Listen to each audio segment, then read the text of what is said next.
Hello, my name is Chloe Gallagher, and I am a Girl Scout in Troop 82694.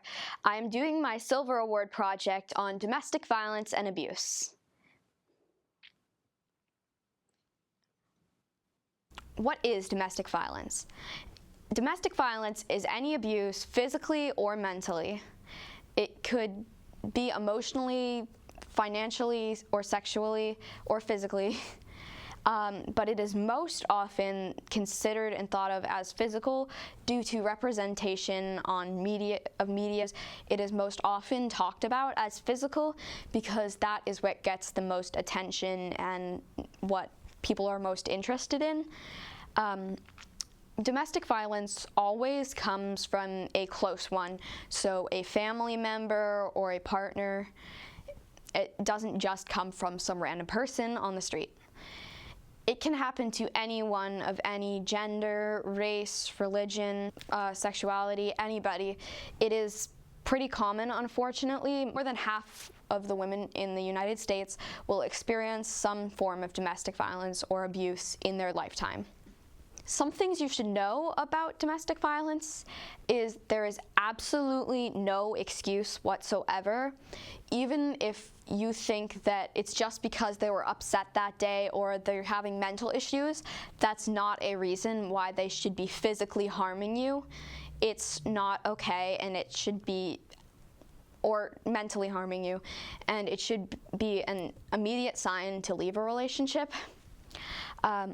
Another thing is that you should never, ever feel guilty or embarrassed for reaching out for help. Reaching out for help is an extremely hard thing to do.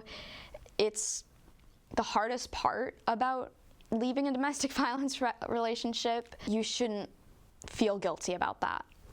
A lot of victims end up believing that it was their fault that they got abused. You should never blame yourself for the abuse that you had to endure. It's never your fault. So we're going to talk about physical abuse. Physical abuse may include slapping, hitting, choking, hair pulling, smothering, throwing objects, burning, and these are all common ways that physical abuse is displayed on TV. It's usually what you think of first when you hear the words domestic violence. Many other ways that physical abuse manifests. It could be prevention from food or sleep, or it could be using weapons as a threat, or just in general using weapons against you. It could be preventing you from contacting the police or your friends and keeping you stuck. They may harm you, your children, or your pets even. They use that as a threat towards you often as well. And sometimes they drive very recklessly on purpose with you in the car, and they may drop you off in an unfamiliar place in the middle of nowhere where you've never been to and you don't know how to get back. And sometimes they force drug or alcohol abuse. This is very common if you have a history of drug or alcohol abuse. They might trap you at home and not let you leave, so they'll keep you locked there. You're not allowed to leave. And they may prevent you from medicine prescribed to you. So you could have a prescription like antidepressants or some other pharmaceutical drug that you're not being allowed to take and is impacting you either physically or mentally. And they may keep you at home, but sometimes it is making you so physically uncomfortable. Making you uncomfortable is often considered emotional, but sometimes it can get to the point where it's making you physically uncomfortable. And sometimes they'll force you to eat food that you maybe you're allergic to or you just really don't like. And they may misuse your meds. They might take them from you and use them themselves. But some important things about physical abuse is that it's, again, the most commonly discussed because it gets the most attention, but it also enforces more subtle abuse like emotional abuse or financial abuse. but it also does have the highest homicide rate out of all the types of abuse. Another thing, any physical abuse whatsoever is an immediate sign to leave. Even if it was just a one-time thing, physical abuse is not acceptable, and it means you should get out of a relationship right away. There's no reason to stay if you're being physically harmed by your partner.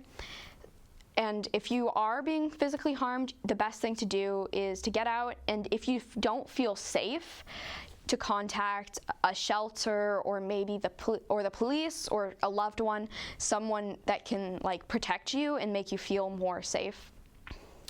So the next thing we are going to talk about is emotional abuse. It can also be like psychological abuse or mental abuse. There are a couple of different names for it. It can involve manipulation, where it makes you think, like they may make you think that you can never do better than them, or you're never going to find someone better than them. You're never going to be in a better relationship, basically. Oftentimes they will shift the blame onto you after they make a mistake. Like if they're cheating on you, they may shift the blame onto you and be like, oh, it's because I thought that you were cheating on me. They will make it seem like it's your fault, even though it was their actions that caused that. They often could threaten suicide during arguments, like to make you feel guilty for leaving them, to encourage you to stay because you don't want to be responsible for someone's death. And they often will gaslight you and deny their actions and like make you feel like you're the one that's going crazy. No, I would never do anything like that. You're crazy. And often they also make you think that you're over-exaggerating. This goes along with the gaslighting because they make you feel like it's not that big of a deal. Like they could be like, yeah, everybody hits their partner. It's not that big of a deal. Another thing they may do is accuse you of cheating without any evidence or reasoning. So they might just have a slight suspicion and they will like just accuse you for no reason and make you feel stressed and overwhelmed for no reason, basically. Often, pretty much in any domestic violence relationship, you will experience some sort of isolation. Isolation can include keeping you from seeing family or friends. They may keep you even from going to work in fear of you contacting coworkers or your boss. Other times, they may demand phone access and monitor what websites you're on, who you're talking to, and make you feel unsafe, even online. They make you feel like you're alone and you can't reach out. So they get in your head and make you feel like you're the only one who could possibly be experiencing this, and there's no one who will understand or be able to help you, when in reality there are many, many people who have experienced the same thing and are willing to help you. They would love to help you.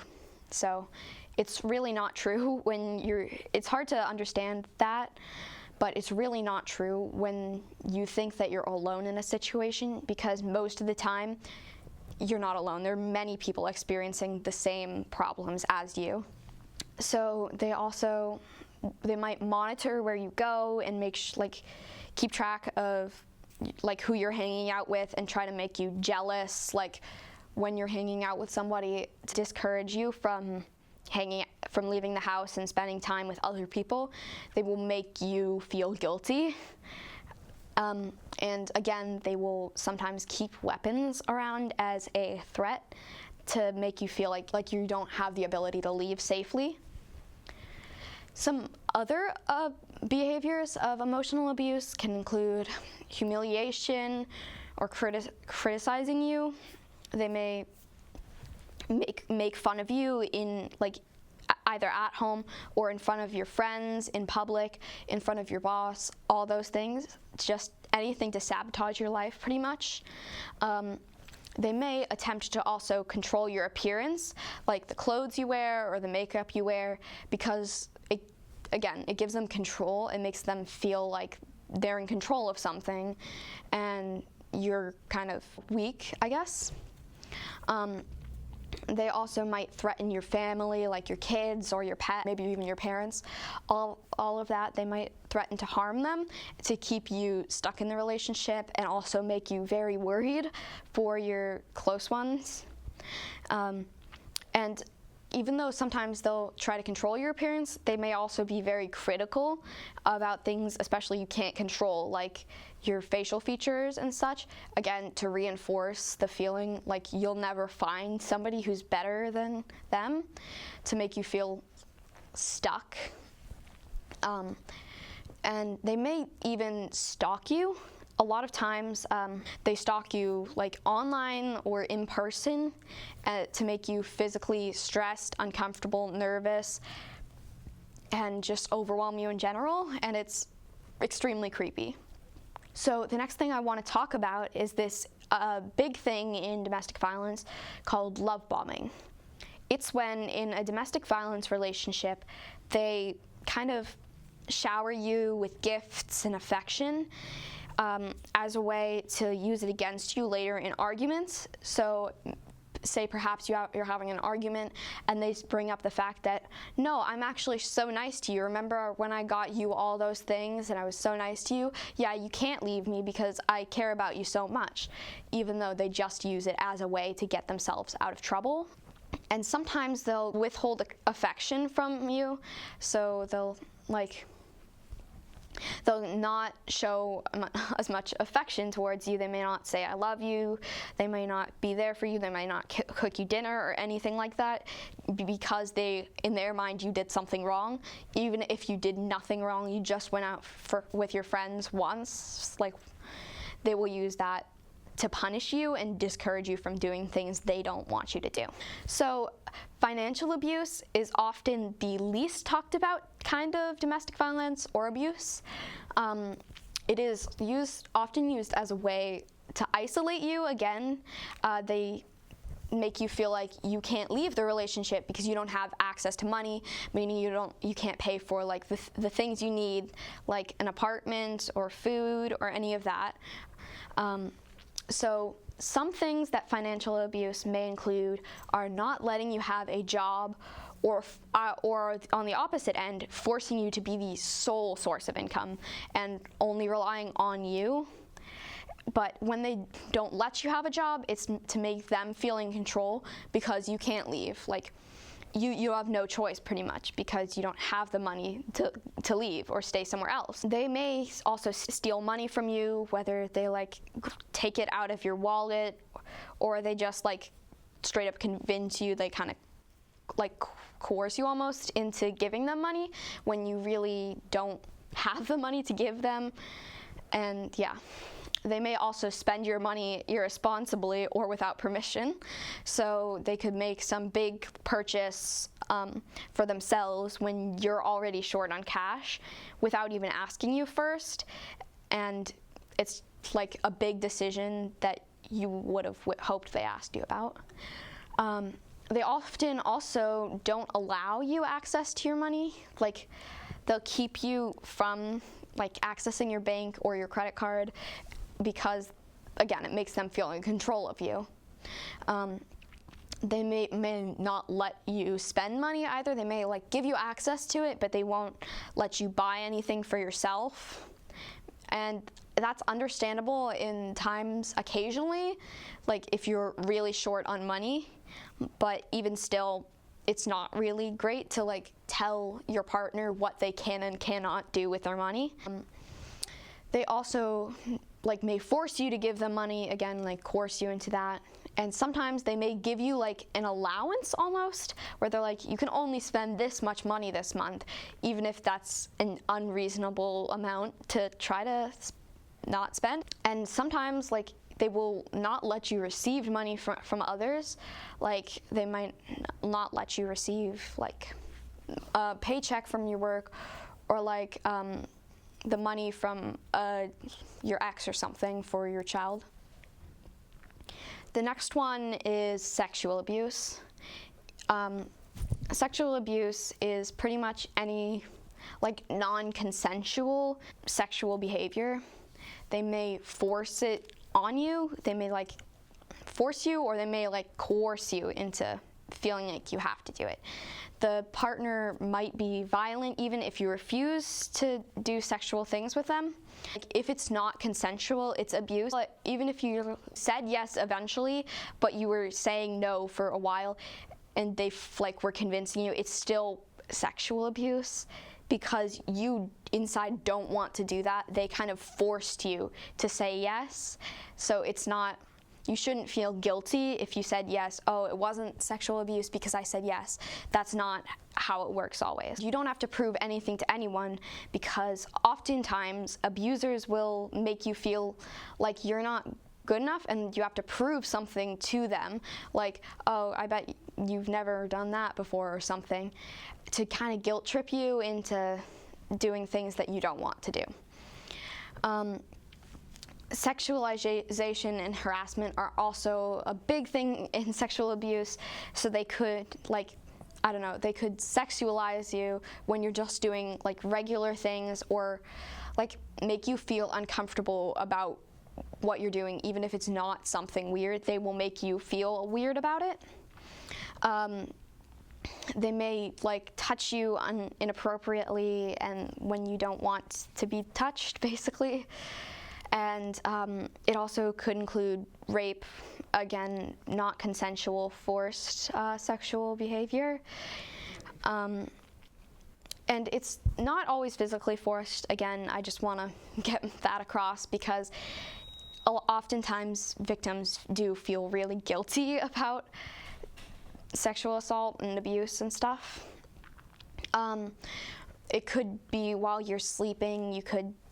They could take advantage of you, and maybe they won't let you stop. Even after you're physically exhausted, they refuse to let you stop, often causing physical problems as well as mental ones. And it's important to note that in some dangerous situations, you may have to give in if they have a gun or a weapon and they are physically threatening you.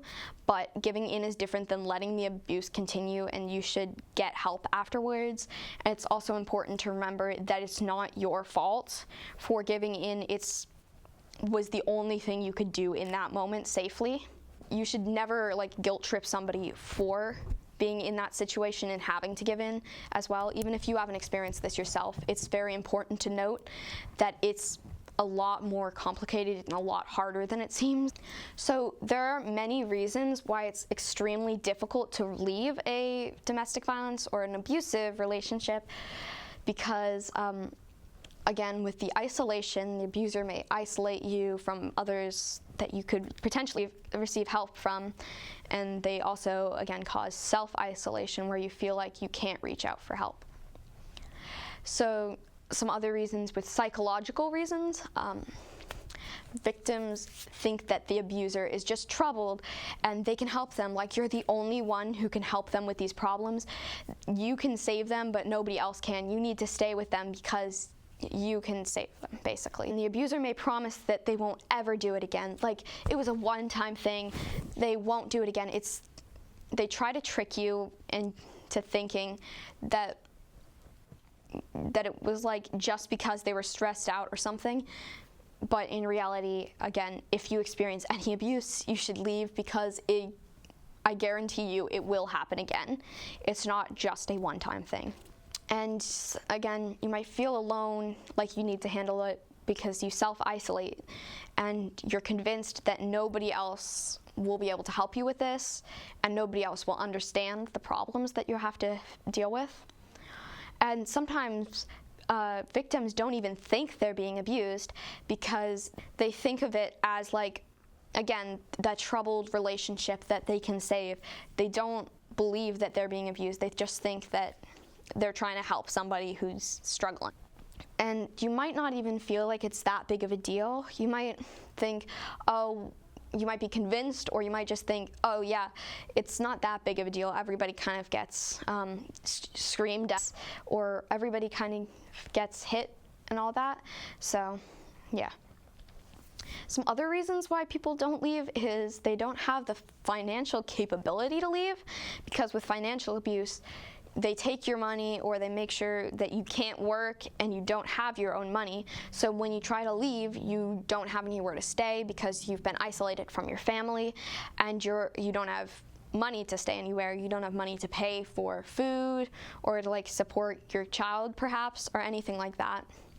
And sometimes you're also very worried about being stalked or harmed, because unfortunately a good amount of domestic violence related homicides happen after the victim has already left the relationship because of anger from the abuser.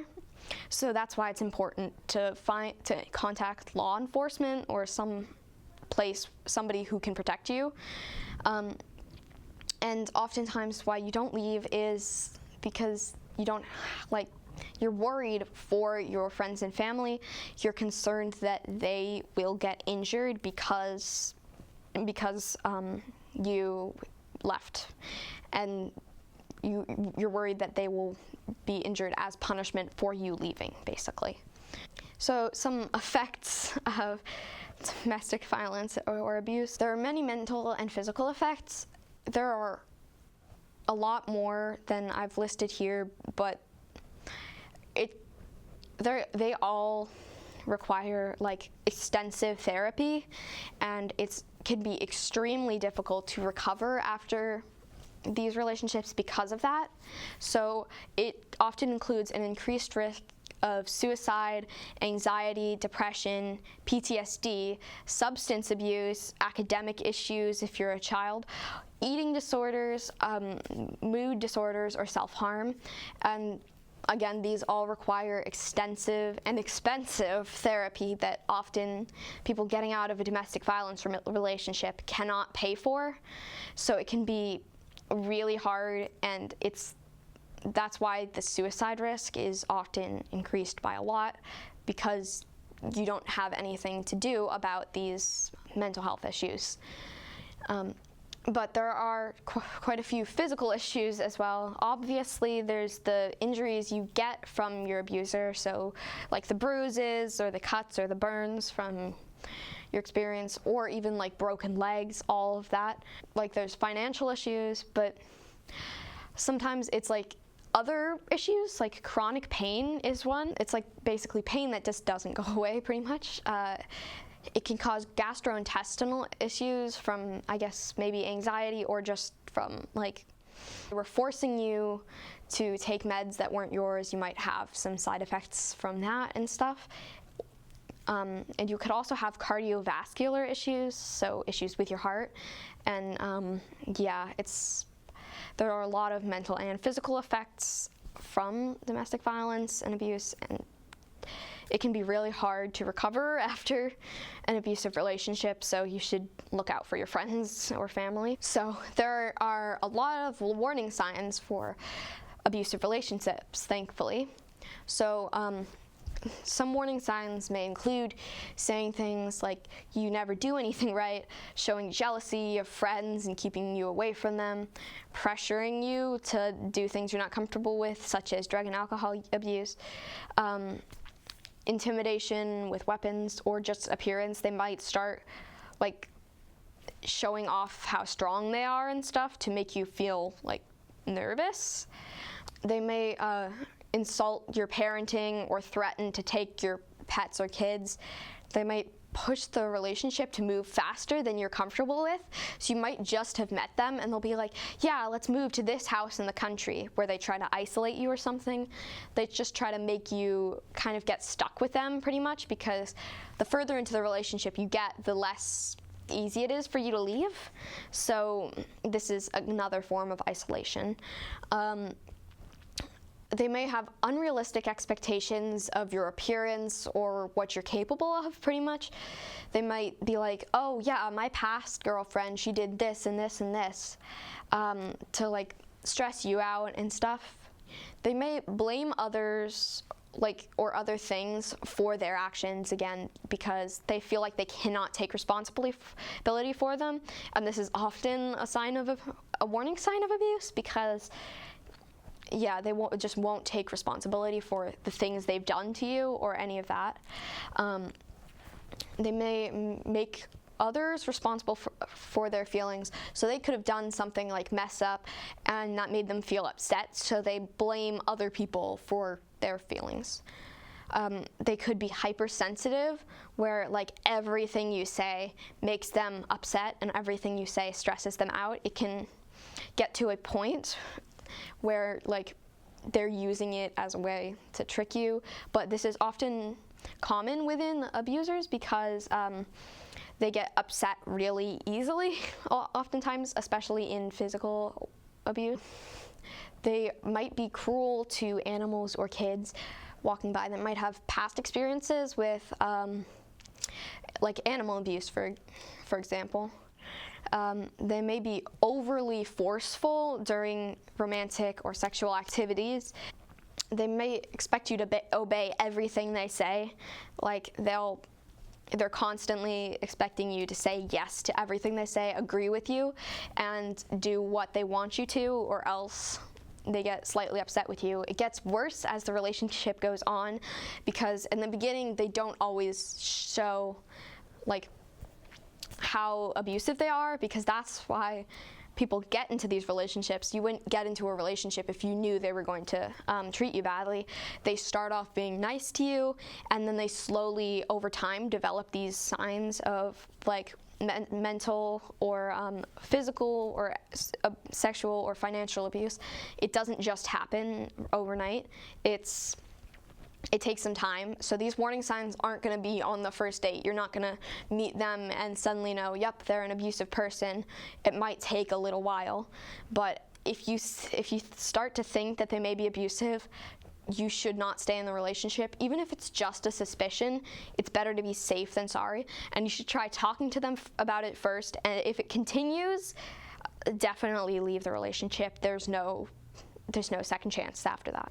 Like, they might admit to past abuse, where they're like, yeah, I abused my girlfriend in the past, but I've changed now, or admit being in a household where they grew up like with child abuse or watching their parents suffer from domestic violence, because oftentimes that creates an increased risk of abuse. Like, they may be more likely to experience abuse or more likely to be an abuser when they grow up, because something about the very imprintable minds of kids, it makes the behavior feel more normal to them and makes them think that it's an acceptable thing to do subconsciously. They may get also, another warning sign is they may get very like extreme mood swings, where one second they're happy and the next second they're screaming and getting upset at you.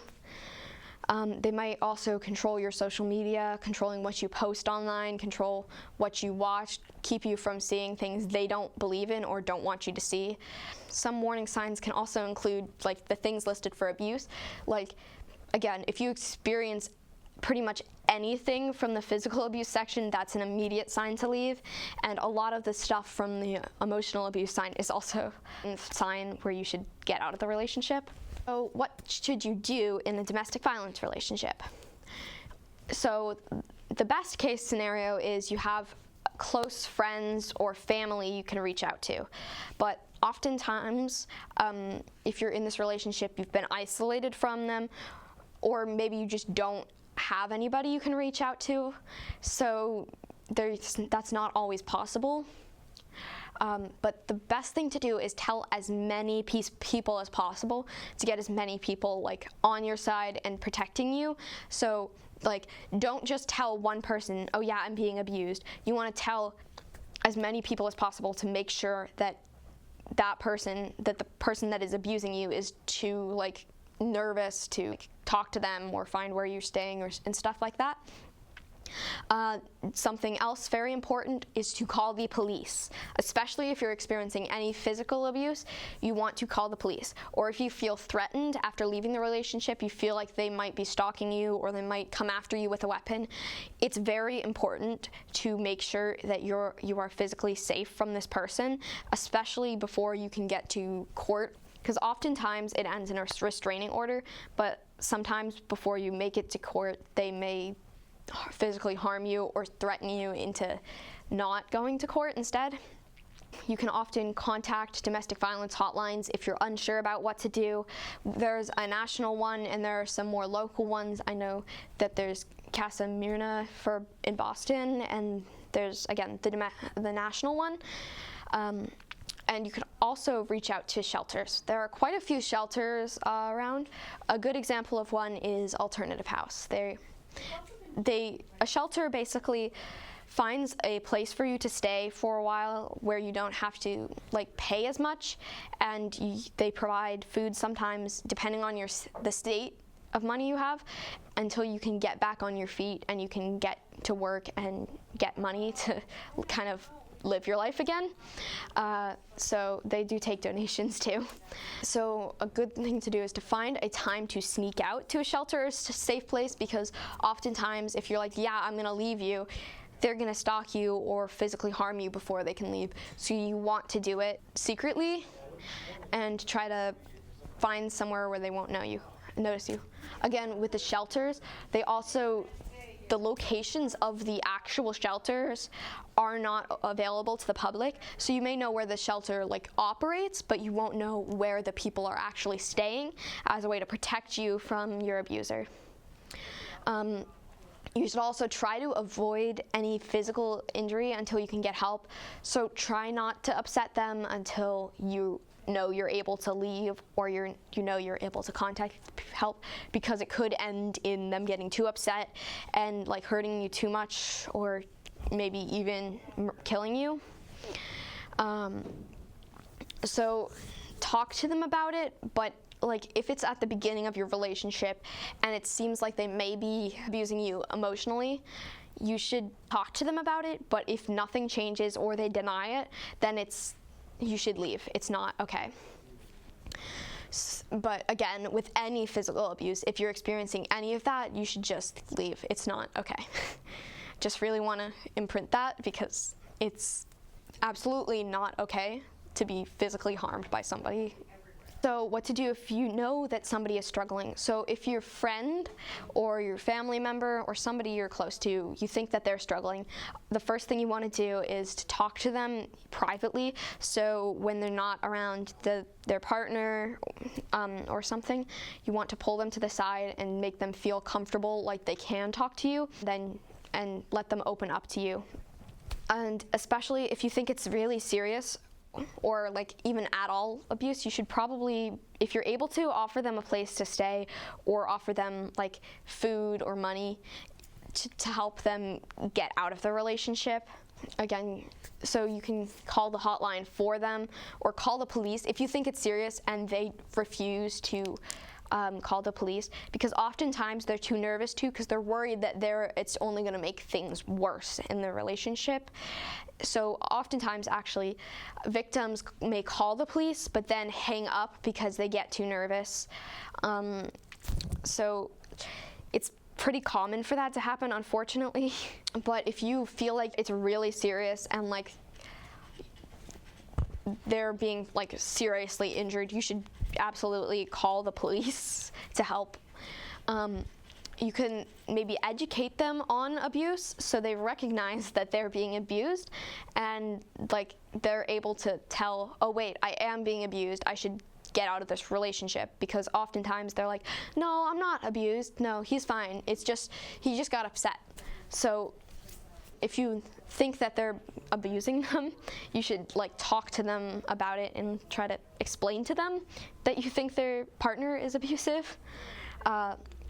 You should also try your best to educate yourself, not just them, but yourself, to be able to spot it. So then you can keep yourself from hopefully experiencing a domestic violence relationship, or you can help spot it in other people and help them get out of a relationship. Another thing is to be there for them mentally. So if they're trying to get out and they got out and they're having mental problems, you want to be open. You want to be somebody they can talk to, somebody that can help them, somebody they can go to, because they will need it extremely bad. It is an extremely mentally trying experience. So another thing you could do is to help them sneak out, like to create a distraction of some sort, or to help them create a plan to sneak out, go to a shelter, go to your house, go somewhere like that. It's because it is really dangerous to try to sneak out. A lot of times I know people are killed when they're trying to leave because they are like packing up, they're getting ready to leave, and the abuser realizes this and kills them because, yeah. And it often could end in the abuser killing themselves after homicide because they feel guilt of what they've done, or they just don't want to go to prison. Sometimes, something I forgot to mention is that a lot of abusers have some mental disorder, like they may be a narcissist or a sociopath or a psychopath, because they like can't understand your emotion, or they just don't care about what you're experiencing. So all they care about might be themselves, and in that situation they still might take their life, but it's a good thing to look out for. So some resources that you can use are, there are many hotlines. There's the National Domestic Violence Hotline, there's Casa Mirna, which I mentioned before, there's some other ones in Boston, I think that's Heal Boston, there's Alternative House. Those all have like hotlines you can reach out to. So you can call them, try to figure out where to go, what to do in situations. There are a lot of nearby shelters. There's Alternative House Lowell, there's Living Water Center of Help in Lowell, there's House of Help in Lowell, Millie's Place in Lowell, Casa Mirna in Boston, Bridges in Nashua. So there are a lot of shelters set up for this kind of thing. And even in a town in Westford, you may think that it doesn't really happen as much here, but I have known several people who have experienced domestic violence personally. It's hard to spot, but it does happen here. It happens pretty much everywhere. It's unfortunate, but it's the truth. And just because we live in a more safe town doesn't mean that there's no abuse. Some ways to support these, support people who are struggling with this, is to donate to shelters like and Casa Mirna and all the other shelters and hotlines I talked about. I am working with Jody Marchand in Westford. She runs a charity called Live for Live. Every year they do a walk run where they raise money for domestic violence. So if you can make it to that, that'd be great. Or if you could donate, those are all amazing things. They will go to people struggling, people who need money. They often cover, like, if you're going to try to get a restraining order, they may help you pay for that, because the legal process is very expensive. So they might help you with that. They might help you with getting necessities that you need, or just other things like that. Nice things that will help increase your mental health. So I'm also, one of my other friends runs a clothing brand called Falsetto the Label. Each month, I believe, they choose a different domestic violence organization that they donate some of the funds from the clothes to. So they have some really cool, nice looking clothes. They've got hoodies, they've got like t-shirts. It's all really amazing, and it's for an amazing cause. So, yes.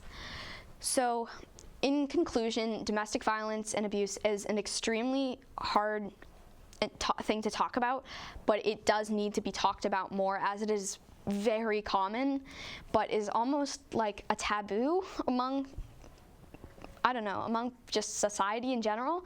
But it's extremely important to talk about, because nobody should have to experience this. And if you know someone who's struggling with it, or you are struggling with it, please help them or reach out for help. It's just, you do not deserve this, and it is not your fault if you're struggling with this. Just one more time, I want to make that absolutely clear, and there's no reason why you should be ashamed of reaching out for help. It's not embarrassing, it's not shameful, it's really hard, and it's extremely brave, and it's the best thing for you. So, thank you for hearing me. Again, I am doing my Silver Award project for Girl Scouts. Thank you for your time. I hope that this is helpful.